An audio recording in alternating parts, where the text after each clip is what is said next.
Ugh, you guys smell that? That's the smell of news.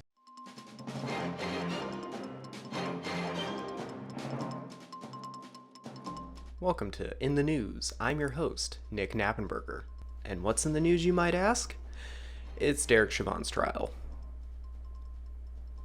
So, yeah, not really anything good there. However, in the wake of the death of George Floyd, there were mass amounts of protests last year that we saw. And then earlier this year, we saw another form of protest over in Washington, D.C. on January 6th. So I thought today would be a nice time to take a look at the intricacies of planning a protest and what the leaders of those protests really look like as three-dimensional human beings. My guest this week is Nancy Maxwell. She's a Women's Center employee as well as an activist who works with the Carbondale United Coalition. Let's take a look. Okay, so hi everyone. Welcome to our episode. This is my guest Nancy Maxwell. Nancy, could you tell me about where you work and what kind of things you do there? Okay, I work at the Women's Center. I'm a rape crisis advocate and counselor. I also do community health and social justice has now been added to my plate. That's Um, the Women's Center focuses on rape crisis and domestic violence. We actually have a shelter here. We provide legal advocacy, case management, transitional housing, group support, referral services, transportation. That's kind of like our domestic violence program. Rape crisis, when someone is sexually assaulted, we actually go to the hospital. So we're on call 24/7. One of us are. And we go to the hospital. We take clothing. We're trained to explain the kit to the client. We can offer our counseling services. We also have counseling services after the incident. We can go to court. We can go to court for the client. So we have a lot of assistance here that I think is very great because in earlier years in some states it's still like that. They don't have these type of programs yeah. available. Is there anywhere like if the phone number for the women's shelter or anything like that if someone like needs an emergency call? Yes, we have a 24-hour information and crisis hotline, and it's 1-800-334-2094 or 618-529-2324. Yeah, so that's for the Carbondale, Southern Illinois area. Yes, well, Okay. we can we get calls from all over. Oh, that's good. Yes, because if we can provide at least crisis services then or refer them to a crisis agency in their area, which is preferable because Illinois has awesome laws, but like I said, other states do not. So I'm well versed in Illinois, but I'm not well versed in 50 states for information. But we can at least talk to them or tell them about the services that's available in the area where they are. So Carbondale United was brought together actually by a Facebook post. Oh, well, I made a Facebook post because on the side I do T-shirts. That's my side business. we all gotta have one. We all got a side hustle. Yeah, and with the T-shirts, often when somebody dies, people want T-shirts, and so I did T-shirts for this young man. I think he was 14, 15, that had gotten shot and killed. And I did the shirt for him, and the young man that picked up the shirt was killed like 4 months later. Oh my And god. then somebody else was picking up a shirt for him. And so I made a post about, how sad that made me and how I feel like it's all these groups in Carbondale, how we should unite together and try to work on some solutions or how we can help.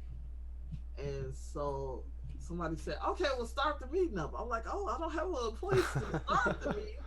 And the African American Museum donated their lobby, That's and we awesome. started our first meeting. And so we've been in November, it'll be 2 years for Carbondale United. So, do you watch a lot of news? Do you mind if I ask? Yes, I do. Okay. Cause I, Learned so much here lately. Yeah, it gets kind of hard after a while. It's just a lot. But when you watch your news and you see news coverage of protests anywhere in the country, even out of the country, do you and especially the when I think of this, I think of the George Floyd riots or protests, my bad. The George Floyd protests that happened last summer and are still continuing. And then you have the what I meant to say was the 1/6 riots that happened in January. Uh, do you see differences in how those two events are covered when you watch the news? I wouldn't maybe say so much as cover, but the reactions Yeah, the were reactions. greatly different. And it's a little devastating, especially to the black community. Because had we done something like that, it would have been a mass massacre Yeah. with bodies laying on the steps. We would have never made it into the Capitol. And when we did march, well, not me personally, but other people that marched for racial justice by the Capitol, you couldn't even get like close to the steps. So to see the great difference, like we know, most people do know that there is a difference, but it was so disheartening to see how far they got to even killing officers Mm-hmm. and hanging up a noose to hang the vice president. Yeah. Like it was something that like you almost like a movie. Yeah, It yeah. was surreal. It's yeah, it did is very surreal just watching that, and that was just one thing that happened, Right. and uh and do you see any similarities maybe in how those two events were covered, or did you or I guess the reactions too? Did you see a lot of like uh I guess news talking about how they were similar maybe, or did you just see like the Well, juxtaposition of the two? Fox News, unfortunately, Unfortunately. I think they ought to be taken off the air, but they try to make comparisons. But it was the news as well as people in the community that you just might happen to have a conversation with. Um, I was speaking in a group of people with a lady who said, "Oh, police brutality is really bad. Like a lady got shot at the Capitol," and I'm like, "Okay, let me take a deep breath. There's a big difference in a woman with a crowbar breaking out the window trying to get into the Capitol being shot, and me driving down the street and a police officer stops me and I get out, put my hands out, and get shot. Can you see the difference between the two? Because I feel like some people could not see the difference. They couldn't understand why black people were upset. Like, Mhm. you march all the time. And I just want to say, I guess you shouldn't have to walk a mile in somebody's shoes to actually feel that or to see the obvious difference. But some people did, or they didn't think it was a bad thing that happened at the Capitol, which is amazing. Yeah, it's mind-boggling. If It's one thing I want to thank President Trump for, because I know now that a lot of people who are racist and were in the closet is totally out of the closet now.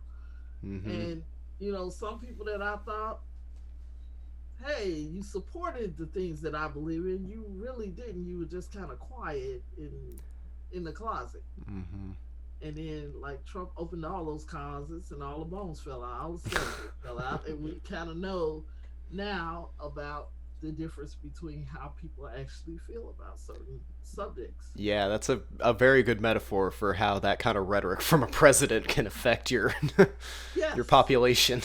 yes. Do you feel that we need to have more streamlined and accurate coverage of protests and a little less I guess fiddling around the issue of race when it comes to these kind of things? Yes, uh, it needs to be. It needs to be. It's everything in life needs to be equal, Yes. equal, and it's so unequal. Like I don't know, Lady Justice, her scale should be going to the side because um, in every facet that you look at, in education, in politics, in um, employment, you know, there's an unequal balance. And it's one of the reasons why we're marching and Yeah, trying that's to keep awareness. I feel like sometimes, oh, somebody gets killed, there's big news coverage about it, and then everybody comes out, black and white, and we march and all over the country, and then a couple of months later, it just it just dies okay, out. Oh yeah, man. it stops like it's never gonna happen again. Like we solved the problem, so we'll just stop marching, and then it happens again, and everybody gets up in this uproar again. But then we go back to being silent. Yeah. So my dream this time was for us, for people to keep going, even if it's four of us out there marching, and somebody's covering it, and it's on the news, and people are aware that this is still happening to people. May not be a visual capture like George Floyd, but it's still happening in so many realms. And it's good to see the things that have changed. Like I have the utmost respect for President Biden and his multicultural cabinet. That his people that he selected to work up under him actually represent America. There's LGBTQ, there's black people, there's Asian people. It's a whole mixture of what's here in the United States, Hmm. and that is very that's exciting. Um, the other side of that is watching all the things with voting. Let's not give. Let's change these laws so Georgia. yeah, so Democrats cannot win again. They cannot have both houses and the White House. That's impossible. So Yeah. It's is it do you think it's disheartening? This is kind of I this wasn't in the questions, but does it dishearten you when you see, especially when I think of like 9/11, sorry to make this about 9/11 all of a sudden, but you see those never forget 9/11. Does that like piss you off, or, kind of irk you? And it's like this, civil rights issues have been around since forever, and you guys seem to forget about that real quick, but never yeah, forget that. it's been a little bit better this year, I would say. Oh, well, that's good. Yeah. I can say, like I've been celebrating Juneteenth for years, but now it's like a big nationwide thing. Even at Yeah. my job, we changed one of our holidays to Rosa Parks Day. Like That's good. it's little changes, but those are little steps leading to the bigger goal. Yeah. So, but in general, yes, it does. It does kind of like now, like we're in that quiet phase again, where well, we kind of back up in. I can say we're out of the quiet phase because George Floyd's trial is going on, Yeah, that's true.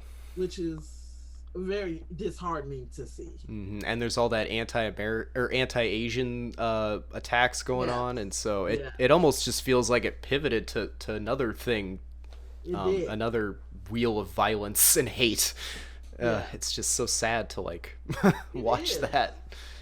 And then, is there anything else important that when you see coverage of, and not even just coverage, like what you were saying, when you're having just these person-to-person conversations, talking about these more difficult subjects, is there any like advice you have, or just something you've learned throughout the years that you'd maybe want to share? I don't know about advice because I just go as it comes, as the conversation comes. But to stay calm and um, and try to show the person what you're actually talking about. Like the instance I used about, there's a difference between a woman and with a crowbar trying to break into the Capitol and Big somebody difference. driving down the street and they get stopped by the police and get shot. Uh, you just try to make it more clear, or uh, some people don't understand Black Lives Matter. That's a really Hmm. big thing. Yeah. All lives matter. Of course, all lives matter. But right now, Black lives don't. But the question is, it's like they say five houses on a block. And okay, it's 5 houses, but one of them is on fire. The one that's on fire is the one you're gonna be concerned about, not the other 4 houses. It's kind of like that with this. That's a We're good the house on fire. that's a good analogy. Awesome. And And do you guys accept donations or anything like that? If we so, do, but they are not tax deductible because we're oh, still working on our 501c3. oh We yeah. are 501, but not the C3 yet. Okay. We're working on that. Yeah. We can't take donations. It's just Okay. Do you have like not. a link or any way I could just put up on screen like how people could donate if they wanted to? They can send an email to carbondaleunited15@gmail.com. Okay. Uh, and we also have Facebook. We don't have a donation link on there, but you can send a message on there as well. And so we do. We also do Blackout Tuesdays, which is a pop-up event consisting of black-owned businesses from food trucks to clothing and so much more. We just did one this month in the University Mall where we actually gave out uh, Black Tuesday money that people could Ooh. spend with the vendors. That turned out really well. And then we do the virtual summits for teens and adults on a variety of topics from gun violence to self care to employment, just to name a few of them.